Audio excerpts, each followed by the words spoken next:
Good evening and happy Saturday. Thanks for joining us at 6. I'm Brooke Buckner. Here are some of the stories we're following tonight. It's back to school shopping season, how one local church is helping those in need. And President Trump is now in Scotland for what officials are calling a working visit. What he is looking to accomplish while protesters push for him to leave. Plus, while Texas lawmakers discuss what went wrong in the deadly flooding, dive teams are continuing the search for missing people. How AI is helping, coming up. But first, we start with weather as we bring in meteorologist Nathan Scott. Nathan, it's good to have you here on a Saturday with us. It was a long week full of weather impact alert days, but now that we're past that, what are you tracking? Hey, good evening, Brooke. We've got some scattered showers and thunderstorms getting closer to the metro as of this hour. This is the look from the Simmons Bank Tower looking off to the south, and we've got a curtain of rain that's getting closer and closer to downtown Little Rock. And when we take a look at the radar, there is a broken line of showers and thunderstorms rolling their way through Grant County, getting into Saline County. So Benton about to see a heavy downpour, and there you see some downpours developing just on the outskirts of downtown Little Rock. All this is marching its way from the south to the north, so the chance of a quick shower or thunderstorm here in the metro, Saline County, Pulaski County, is indeed going up. Keep that in mind if you have any outdoor plans. We do have some lightning bolts with this line as it continues to push its way off to the north. Not everybody's seen the rain out there.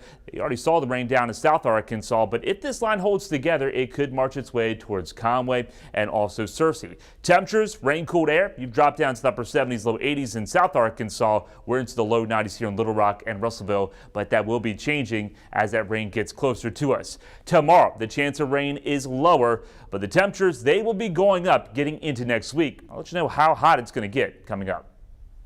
Thanks, Nathan. Well, summer is nearing its end and it's almost time to go back to school. Today, one local church helped the community prepare for that and a little bit more. THV11's Carter Thweet was there and joins us in studio with that story.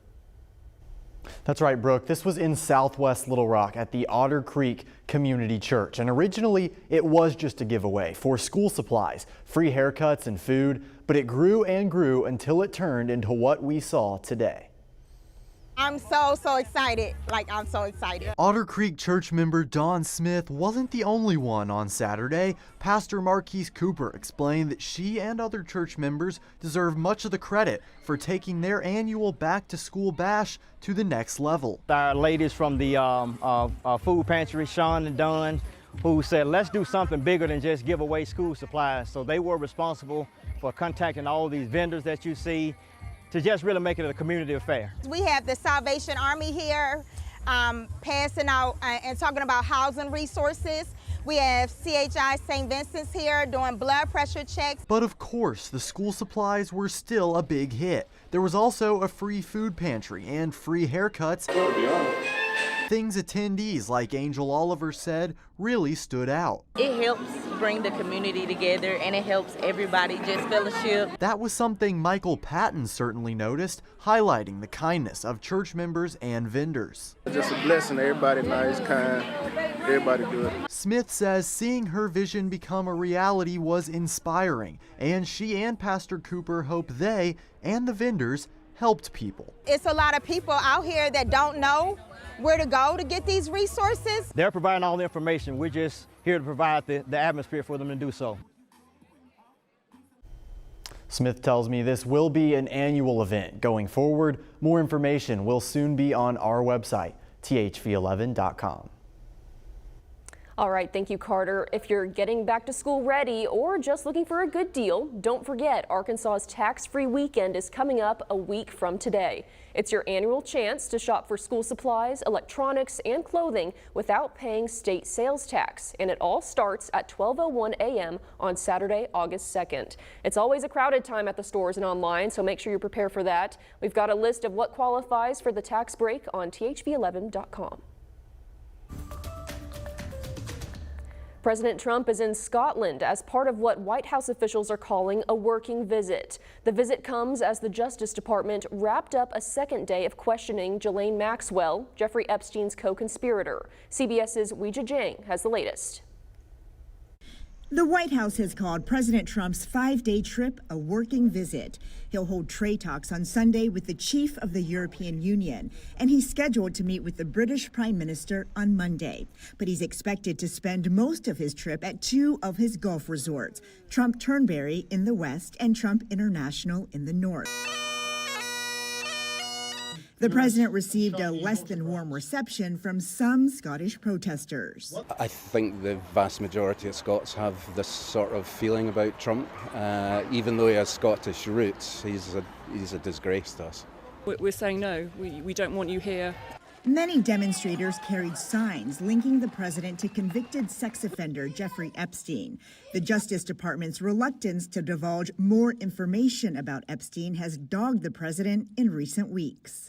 On Friday, Epstein's former girlfriend and convicted conspirator Ghislaine Maxwell met with Deputy Attorney General Todd Blanche for a second day of questioning. According to Maxwell's lawyer, she was asked questions about 100 different people, and she did not hold anything back. We haven't asked for anything. This is not a situation where we're asking anything in return for testimony or anything like that. Upon his arrival in Scotland, the president was asked about the possibility of pardoning Maxwell. This is just not a time to be talking about pardons. Todd will come back with whatever he's got. You're making a very big thing over something that's not a big thing. The Justice Department has not indicated when they will share information related to their 2-day interview with Maxwell, noting only that they will do so at the appropriate time. Weijia Jiang, CBS News, Edinburgh, Scotland. Closer to home, 2 advocacy groups are now officially working together in a lawsuit fighting recent ballot and petition laws. There's a lawsuit challenging the slate of new laws that impose strict requirements for petition canvassers. Just this spring, lawmakers approved a set of bills that would require ballot titles to meet an 8th grade reading level, mandate that canvassers be Arkansas residents, and ask for IDs. Those challenging the requirements say they add to what is already a difficult process to understand.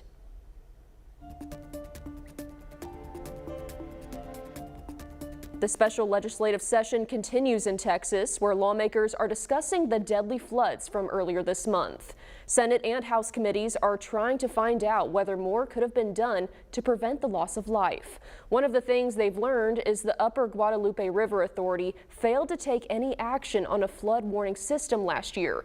They also discovered there is a lack of minimum qualifications for local emergency management coordinators, as well as an apparent lack of communication between the city and county coordinators. This week, committees only heard from state officials. Kerr County leaders and residents will join a hearing happening next week. Meanwhile, a dive team is continuing a search at Nimitz Lake in Kerrville by using a new tool. Not only are they searching the lake, but also the area near the dam, which they say is not only challenging but dangerous. Here's Mike Jimenez with more.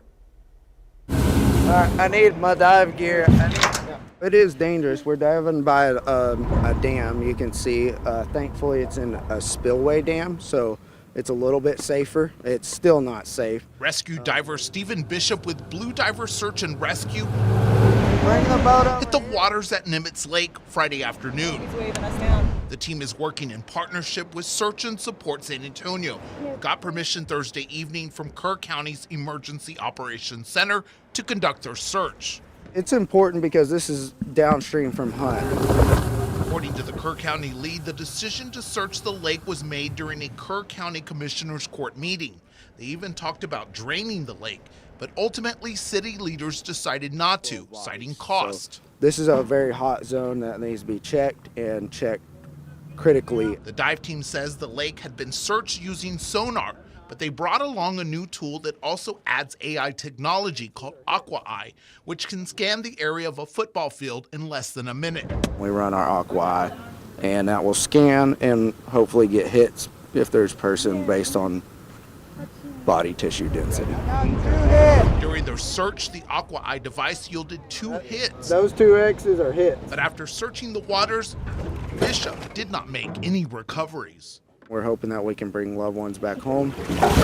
This is a pretty horrific job to do, and you don't want to do it. We got sunshine here in downtown Little Rock right now, but around Benton, the rain is coming down at a pretty good clip. I'll have a live look at radar and talk about your rain chances for your Sunday and into the new work week coming up.